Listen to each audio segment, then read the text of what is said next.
Can everybody hear me? Cool. Well, after we got through all of that stuff, I'm here to talk about enterprise risk management through the use of outbound content compliance. And I think when I first posed this to Dolomite, I got the response back like, well, why is that important, and why should we talk about that at PhreakNIC? And one of the things that I came up with is I do this for a living. I work for a company that actually produces a product, and I'm not here to sell it, although I will show it. What's important and what we should know depends on where you are in the IT space and where you are in the legal space. This deals with business issues. Okay? Outbound content compliance, first of all, is a brand new field this year. It's in Gartner's and all of IDC's and a lot of the other analysts' big 10 things to do for corporations. What do we see today? How many of you out here are responsible for information security at a company? Okay. You guys have got a lot of controls and policies. Would anybody disagree with these top 3 bullet points? Where's the weaknesses in that? The weaknesses are primarily IT security is focused on the technology. What's the new widget, gadget, tool, toy that we can throw at it to make our network and environment and infrastructure more secure? Those are the firewalls, the IDSs, everything else. Great. What's the biggest thing that's come out of Capitol Hill in the last 9 to 10 months? Anybody? Yet more privacy legislation? Does anybody know how many states now have privacy legislation after the choice point debacle? I think there are 3 that don't have it in Congress, in state Congress now. 3 of the 50 states. All right, so what's happening to business now is they're being continually pressured for more and more compliance. More and more privacy for who? Privacy for the employees, privacy for the company, for the consumers or the customers. Exactly. It's our data. If we look at it from the standpoint of we're customers, right? Who buys stuff online? Sorry? What if that customer data of your purchase just was let out to the world? You might say no big deal. Has anybody here ever had their identity stolen? Is that a lot of fun? How's your credit report doing? Yeah. How long ago was it? 2.5 years and $300,000 of personal legal bills to get out of identity theft. And it was a bank that leaked it. Beautiful. So what's happening is now you're getting all this legislation that's pushing the banks, other federally regulated and vertically regulated industries to monitor what's going on so that they can identify where their risks are and then control it.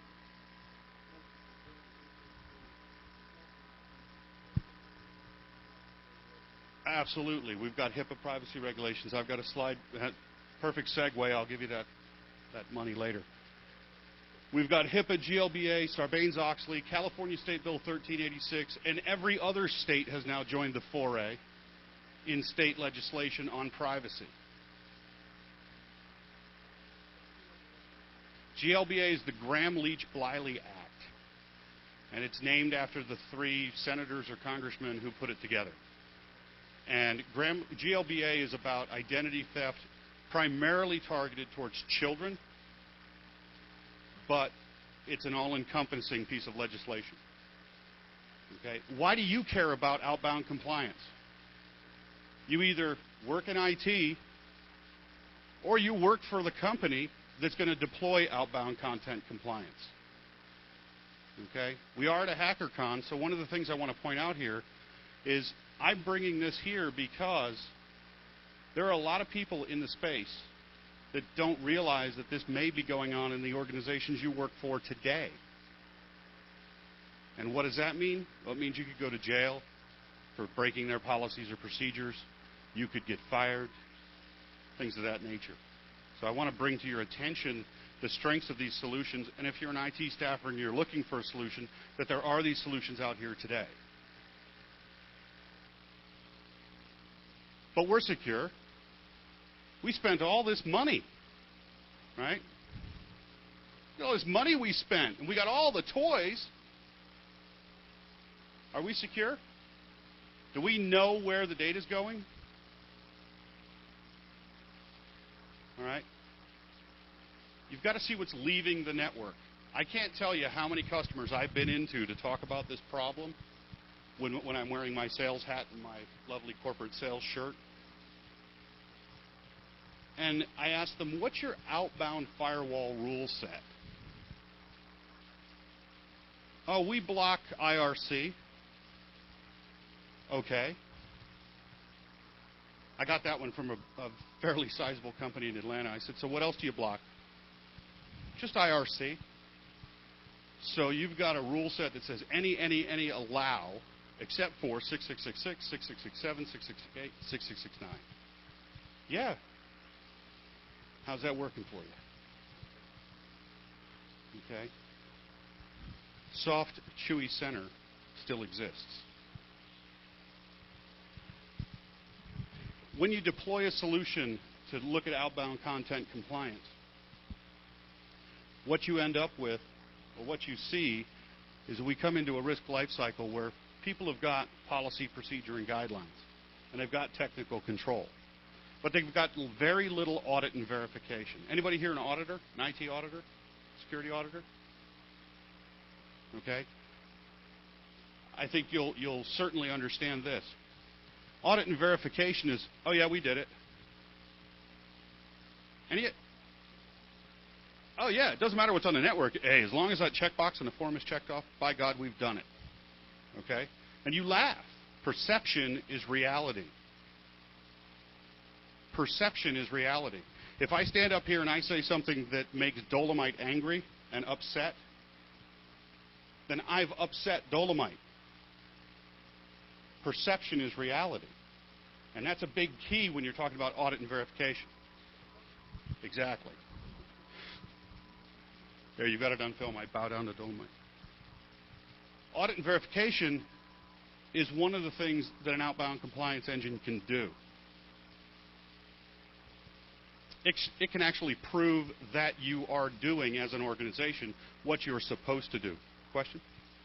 Oh, stretch. Okay, we all have seen the pretty diagrams of technical controls, but they don't do very much good if the attack comes from in here. What's to stop somebody from getting on that database, taking all of that personal information off the database, putting it in an Excel spreadsheet, and posting it to their Yahoo Messenger? You think I've ever seen that?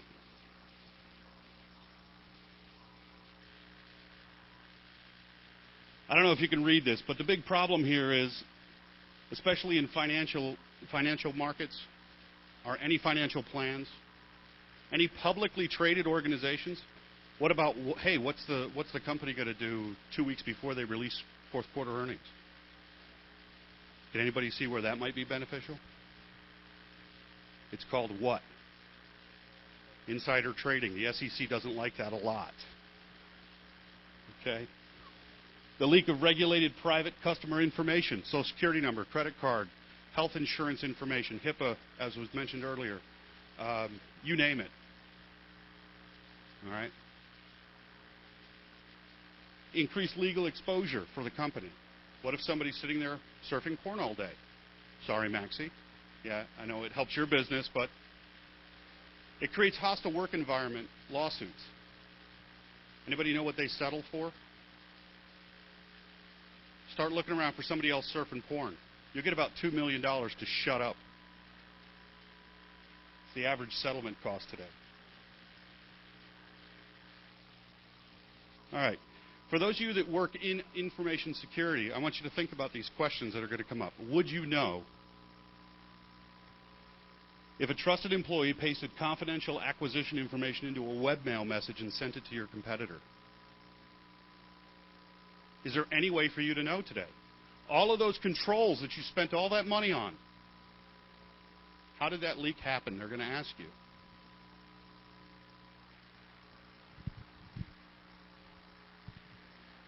What if they downloaded attack tools?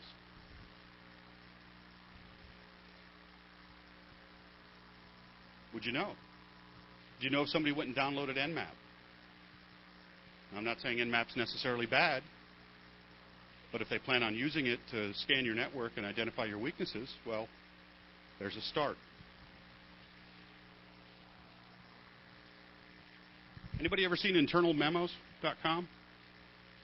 You might want to jot this one down. There's internal memos, and then its sister website, fuckedcompany.com. Okay? I actually have logins to these. Because of what I do, I go check out companies before I go visit them and see if anybody's posted shit on their company. And then we use it to show them why they need a tool like this. It's a great sales marketing tool. What if they were using a P2P client? Right? How many of you have used Kazaa Lite? How many of you set up Kazaa Lite accepting the defaults? Good. How many of those people that you work with or know set up Kazaa Lite with the defaults? Somebody tell me what Kazaa Lite shares to the entire peer-to-peer community by default. Your entire My Documents directory. Next time you're on Kazaa, search for star.mny.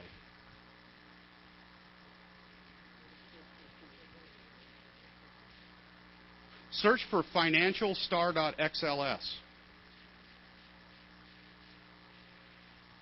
You want to see a very surprising list of stuff? Think about some dumbass's My Documents directory inside Corporation X.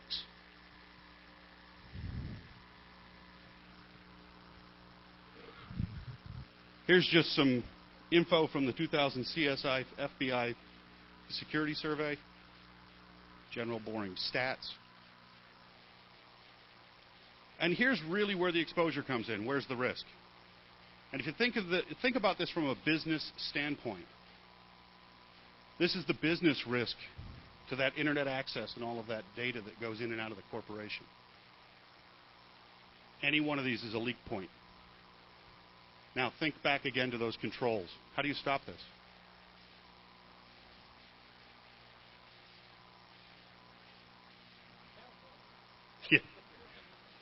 Yeah, the Johnny X method of control. Okay. So here's what the industry has come up with as a solution. Anybody give me a short version of this? 2 words, starts with big, ends with brother.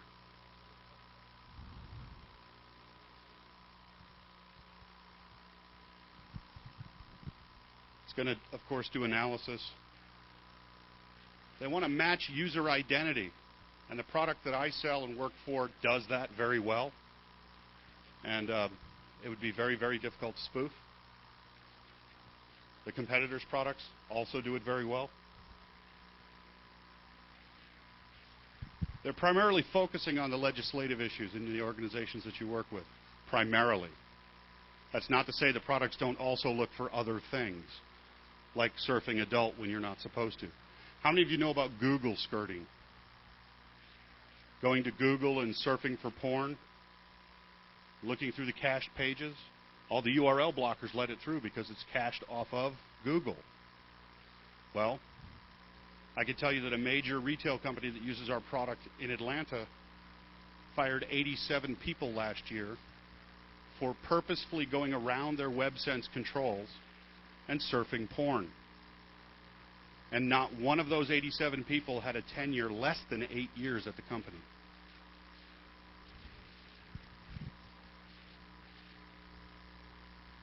It's got to have reporting. It should be able to do the same intelligent analysis on stored data and tie in with forensics tools like Ncase. Anybody not heard of Ncase? Ncase is a forensics analysis tool. It is the #1 commercial tool in the industry, and it is used widely by police forces, FBI, etc., to take image snaps of your machine and then keep a chain of custody and be able to look through those image captures and everything else. So how do they work? Well, they monitor. They sit like on a sniffer port. They reassemble and analyze the data, and then they report on it. It's near real time. So obviously the horses have fled and you're watching them. So the data's already left the enterprise at that point. It's not inline, it's not blocking. It's not like a URL filter or the gateway downstairs is not letting you search.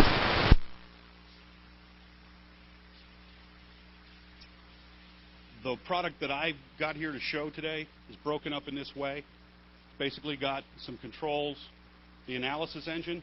This piece right here does all of the heavy lifting, does all the packet reassembly, and it only works on TCP streams. So if you want to be really slick, encapsulate everything into UDP port 53 VPNs. Okay? Unless there's another product in your network that's squashing that kind of stuff, that's probably about the only way you're going to keep your private stuff private. All right? Obviously, the values and benefits, that's one of the sales and marketing slides that I let slip through there. Okay? And here's the irony. Here's why I brought this here. The legislation forces the corporations to do this. But in order to do it, they're going to invade your and my privacy while we're at work. And that's legislated. So what I'm saying to you as a group and a community is get used to this. You're going to see more of this. This is, like I said, is a new industry. There's probably 5 major players in the space. But I think that it's going to grow, and you're going to see the major companies like Symantec, et cetera, coming out with a solution like this.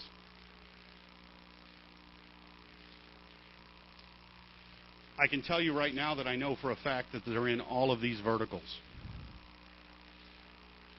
And if you work for one of these verticals and you don't have one of these, or you're not aware of it, and you're not necessarily on the information security team, don't bet your life it's not there.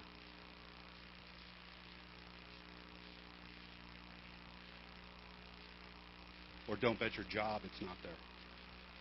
Okay? Read your organization's computer usage policy. If you see no expectation of privacy, or if they've recently put a new one out, hint, hint.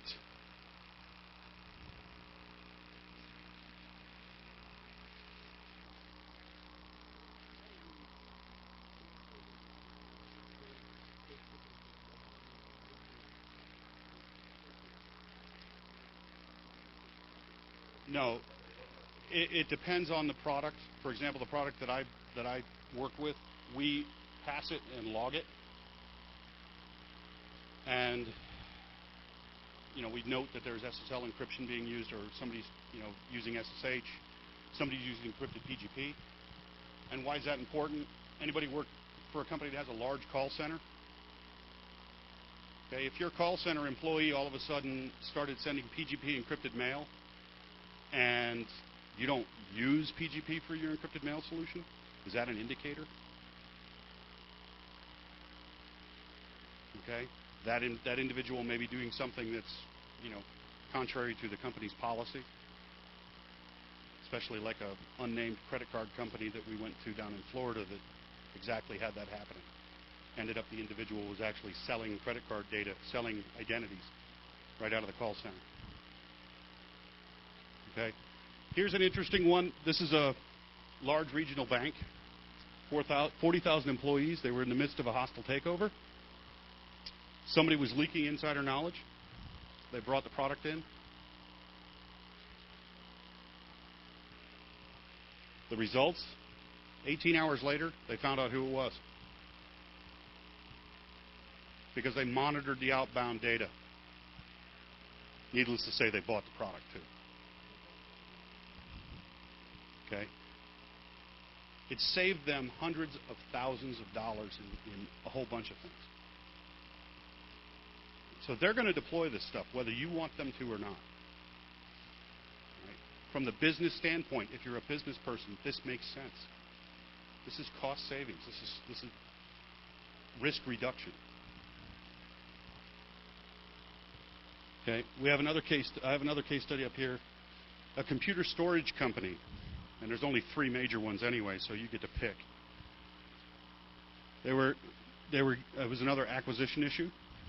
They were acquiring a company. The CSO said we want it to stop. They brought in a compliance solution. They identified it. They found out, what was the magnitude of the leak, how damaging is it to our organization, and they bought 2. All right, are there any questions before I jump into a demo real quick?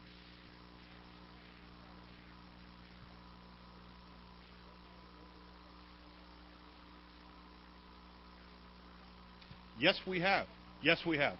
Actually, yes, we have. And the company I work for has actually a partnership with Encase. And there's a couple of ways around that. For example, one company prints out, and I'll show you on the screen, they'll print out what you were doing. So you typed into Google how to hack Windows, and you were aggressively doing that plus a whole bunch of other things. So we're showing a path of intent, clear intent. They'll take those printouts to the person with that person's resignation printed out, pre-preparedness. Like, here's your choice. You can quit and get no severance, or you can resign based on what we've found, and you can't sue us. And that company that terminated 87 employees for egregious adult surfing uses that method. All 87 signed. Yes.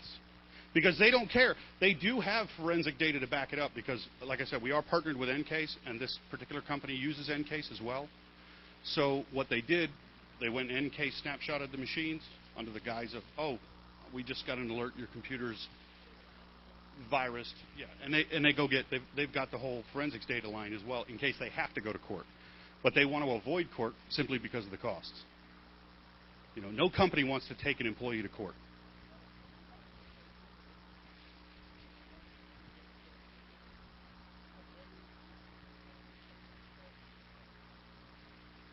No, we've never been to court. To answer your question, our product's never been to court because we just provide the front-end data for something like an Encase.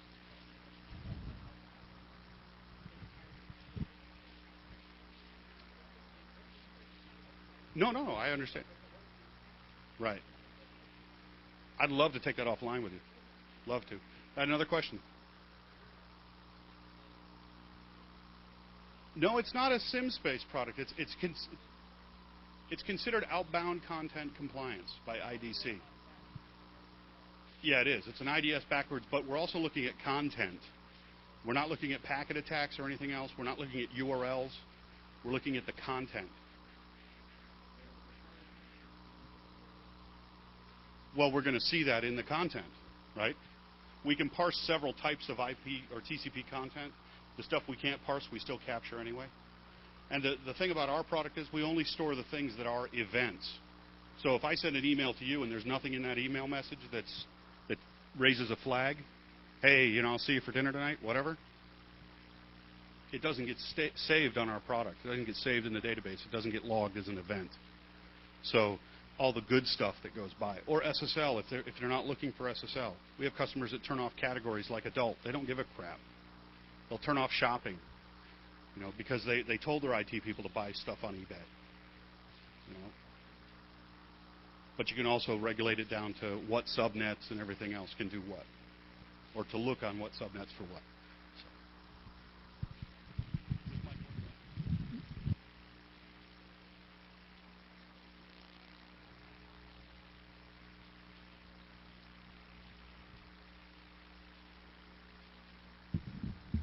Cool. Can you hear me now?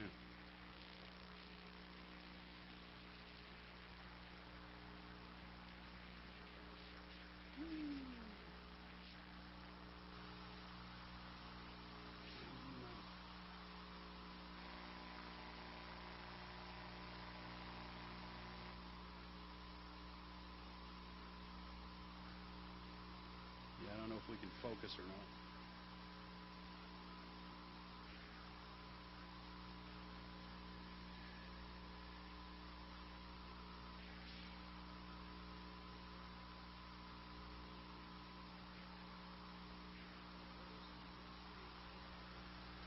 Yes.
Minor delay while I reset the IP address.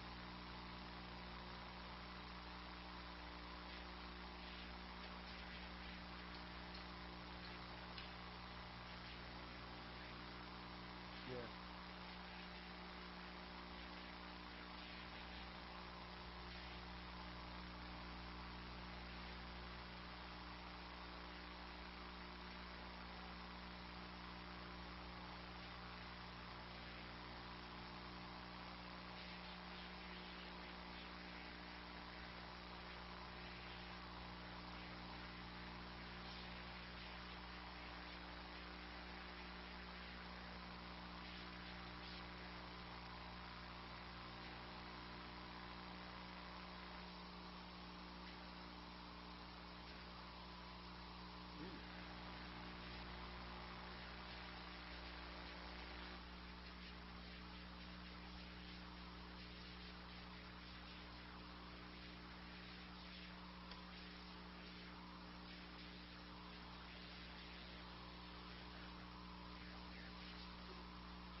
All right, actually I've got one a little better here. Instead of my VMware, we put an appliance downstairs so that I can take some data back to my linguists. Now, we don't have identity match turned on, but we are on the wireless. So I want to see you guys, have a lot of fun and go to a lot of sites and generate a lot of events for me to take back, because it only makes the product work better.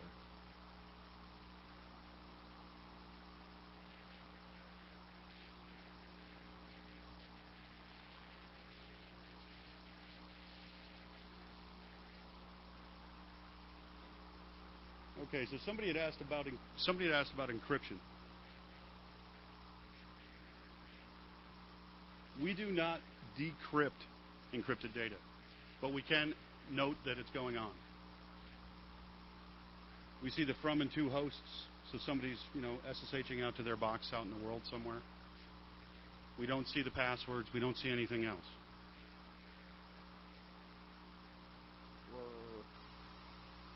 Or the box is busy.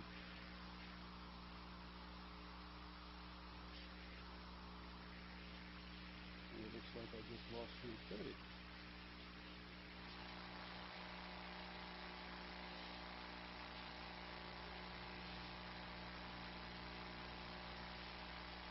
Yes, it does.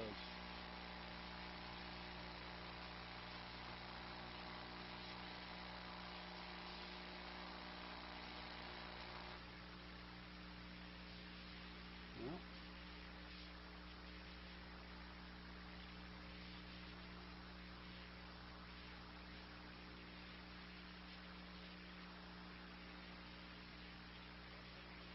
Yes, I do. Unfortunately.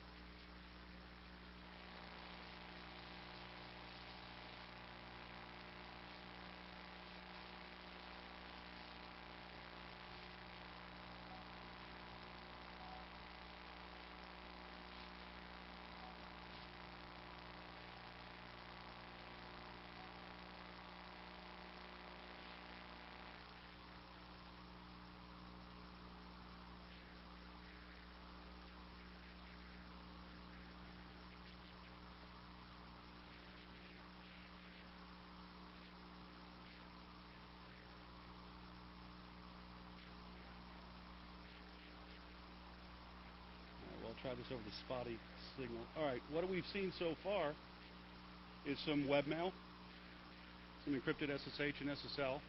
I expected my SSL was going to be quite high. Some shopping, sports, and webmail. And I'm viewing this by category right now. But there's 2 for hacker research, and let's go look at those. Okay. Search Windows Security at techtarget.com. Got flagged as hacker research. Now you can argue this all day, but the context of the data on that page has hacker research related information in it. And PhreakNIC.info. Yes, question in the back.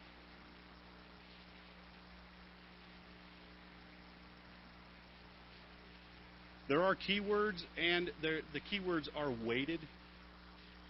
So certain keywords near certain other keywords, things of that nature. So, for example, the product clearly knows the difference between breast cancer and chicken breast and, female breast. It certainly can understand those. It understands the language in context.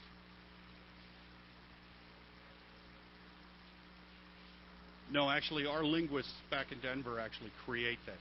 They create the engine and the categories themselves. The interesting thing here is that you can actually go out and see the rendered event.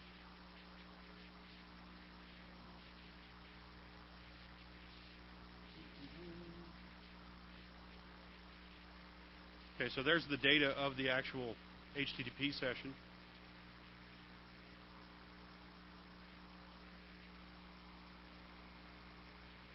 Oh, this one didn't render very well, did it?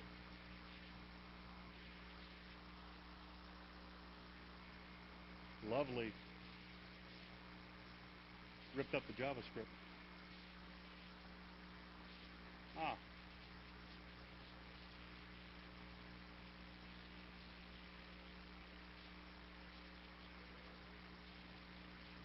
How to Google hack Windows servers. Nice. So that's what they were looking at. And I will say that in our product, preventative security, which this category is within, is probably the one that gets the most false positives, but it can be tuned quite quickly. For example, if I don't want to see another security tech target, I can simply ignore this, because I would consider this a white hat site.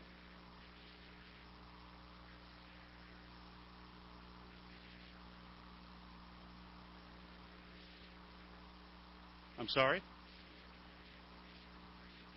You're absolutely right, and that's the point. That's why we actually identify them. But I don't want to see it again, so I'm ignoring it. Right, as Iridium says in the back, maybe the customer wants to see that. So we're going to err on the side of more false positives, if you will, than we are, ignore things completely. Got a question in the back?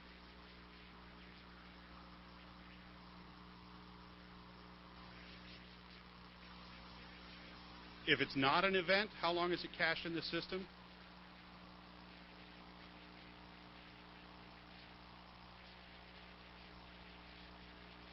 Basically, if you think about it this way, we actually take a TCP session. We watch the SYN-SYNAC ACK, that's our trigger. As soon as the session gets set up, we begin collecting the packets on that session. As we do reassembly and start looking into that session, we then do some quick analysis. There is the capability to ignore source and destination IP addresses, for example. Maybe the whole IT security group is on the 10.10.10 space, and they're excluded. As soon as it sees 10.10.10, it throws it that session to the bit bucket. Okay, this is all managed in memory. And the box that's running this right now has 4 gigs of RAM on it, and a 1 gig RAM disk. Maxi.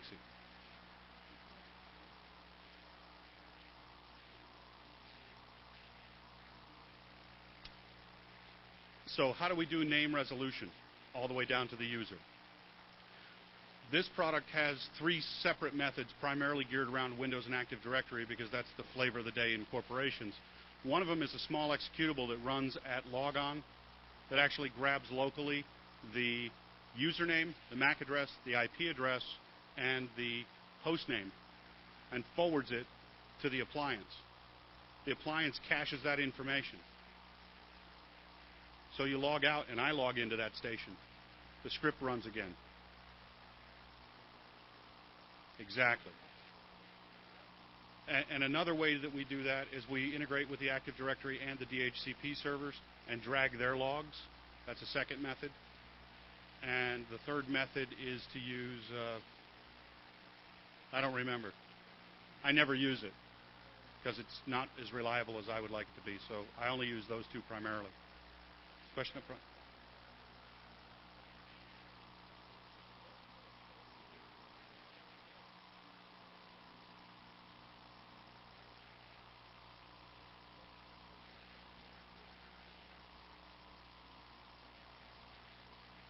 That's true. It doesn't show that it was you, but if your responsibility on your machine, per your company's policy, is that where you are logged on, you are responsible, it doesn't matter if it was me logged on as you. So again, go back and look at your company's policies, and you can easily identify by the way they're worded whether or not your company is or is planning to deploy a solution like this.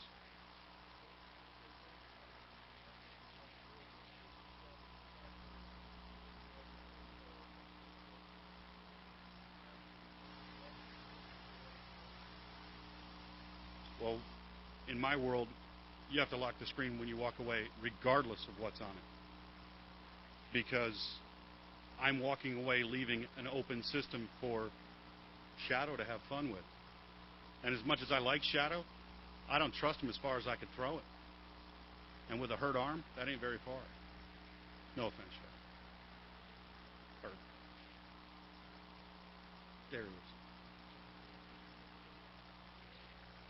The product actually scales out quite well.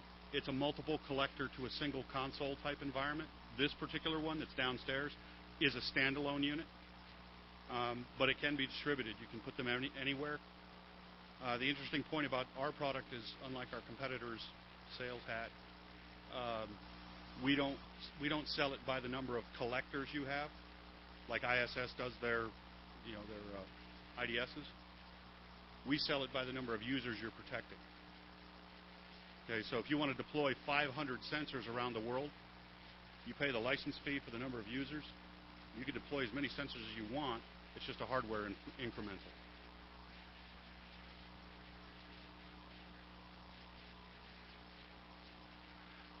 We can see today 100 megabit per second of event data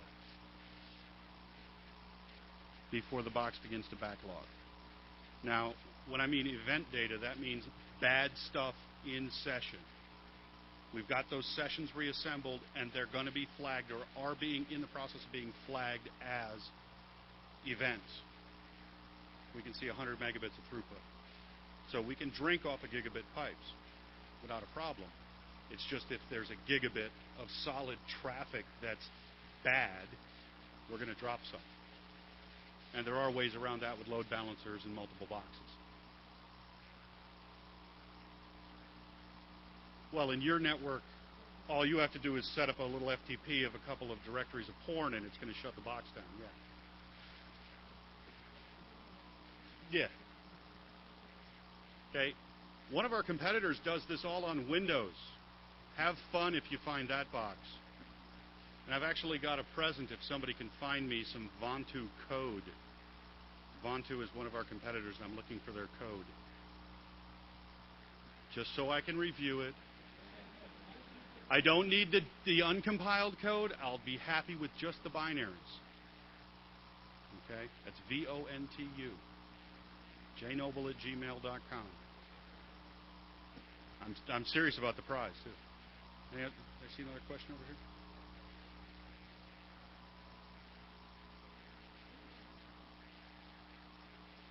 No, we do not do skin tone detection today. We are looking at adding the FBI's hash table set of all the child porn. Because I don't care who you are, child porn sucks. All right. I have 4 kids, 3 with me. Not into that shit. And unfortunately, here's a good statistic if you want to burn something into your brain. If you've got 6,000 employees at a company, you've got 8 machines that have kiddie porn on it. It's a known reliable statistic from the FBI. Yeah. Not necessarily that they're pedophiles. You have 8 machines that have kiddie porn on them. That have it on them. It doesn't mean if my machine was one of them, then I'm the one that did it. It could be that there was a Trojan on my machine and somebody used it as a download source to store it. All right? I mean, what's happening out there today to machines and corporations is unbelievable. And if you're not anywhere near close to it, you just wouldn't come see me after. I got stories I could tell stories all weekend about shit I've seen. I've been working with this company since February. One of the last things I want to share with you is before I got employed, one of the things I had to sign with this company was a disclaimer saying I would not sue my company for the stuff I was absolutely going to see that's distasteful. For real. It's a requirement for employment for even the salespeople, because we get to see this data when we go into Corporation X and stumble across some kiddie porn. Yeah, that makes me really upset. And I'll never be able to burn those images out of my head. That in the next 4 days dealing with the FBI. That's not a lot of fun either. So, actually, they were pretty cool to work with. They were a lot cooler to work with than the company's legal department, I'll tell you that.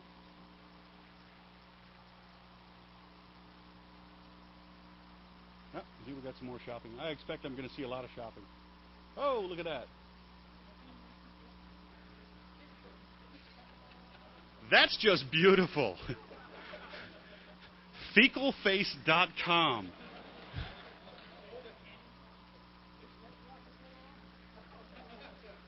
Maxie? Hold on. I mean, I'm really. Oh, it's real. I'm afraid. I'm just really afraid. 6633-202. All right. Well, you only live once. Oh, God, nice. All right, so this is a blog site, and we see this a lot where you're going to see a lot of conflict in a blog site because of the verbiage that's used. Again, this is a linguistics engine. We look at the context of the language. Okay?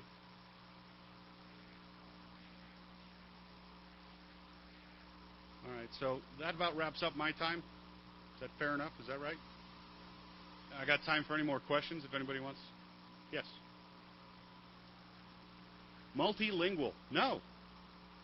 There isn't a product like this on the market that is, and that's the problem. Because linguists... No. What you have to do is type it in German. You have to do everything in a foreign language. So that's a really good cipher to get by this. Send all your email in German. And check yes, it would. And check all of your attachments as well. That's the other thing this does is it scans attachments. So especially in SMTP, when outbound, somebody sends out an Excel spreadsheet with 650 rows of personal information dealing with healthcare records, with credit card numbers and their last expiration date, and the 3-digit and 4-digit magic numbers.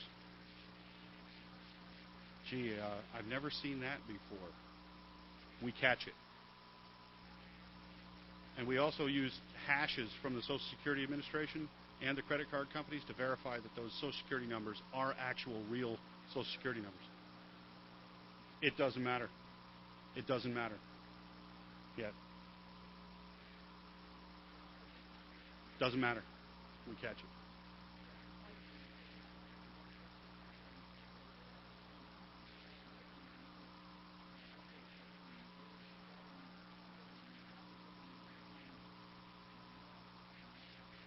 Not there today. Just not there today. The whole foreign language issue right now is being battled. There's a number of issues that drive that as well. I mean, anybody here familiar with European privacy regulations? Okay. Am I going to be able to deploy this product in Europe? Exactly. So what's the point of me translating this to German if I can't use it in the EU? Right. And India is working on their own privacy legislation anyway right now. So, you know, I think the whole industry that's doing this right now is kind of on hold until something solidifies. Not that I'm aware of.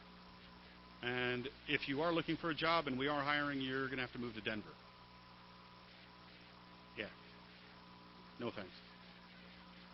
Any other questions? So watch what you do on your networks. Thanks.